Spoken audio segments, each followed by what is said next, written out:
Computer maker Lenovo is set to acquire Motorola Mobility from Google. The $2.91 billion deal would net Lenovo Motorola's stable of smartphones present and future. Google is holding on to almost all of Motorola's patents and its advanced hardware division. That team will be integrated into Google's Android staff. An analyst tells the Wall Street Journal Lenovo now has a shortcut into the U.S. market.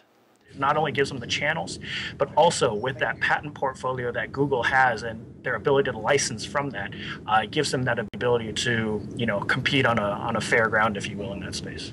Google is cashing out for a quarter of the $12.5 billion it shelled out for Motorola when it acquired the company in 2011. Those are some expensive patents. But SiliconANGLE points out Google got $5.6 billion in cash and deferred tax assets as part of the 2011 deal, and sold Moto's set-top box division for $2.3 billion. All told, with the sale of Motorola to Lenovo, that means Google spent under $1 billion for a bunch of patents it previously valued at $5.5 billion.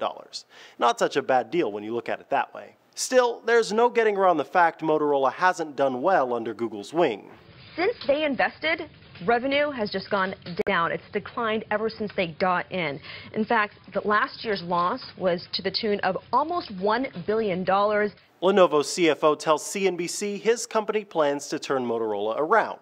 Instead of making boutique phones like Google did, Lenovo intends to scale production back up. With Lenovo, which is very good in terms of operational efficiency, I think it's a good base for us to grow into the mature market, as well as other markets that Motorola is strong at.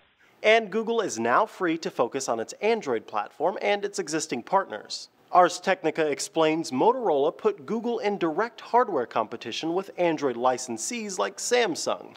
It likened the balancing act to a mobile Cold War of sorts. With hardware out of the picture, Google and Samsung can cooperate. The two even signed a patent cross-licensing deal earlier this week. The Lenovo-Motorola deal, meanwhile, doesn't have a set deadline for closure. Acquisition is still subject to approval from regulators in the US and China. For Newsy, I'm Micah Sargent. Multiple sources, a broader view.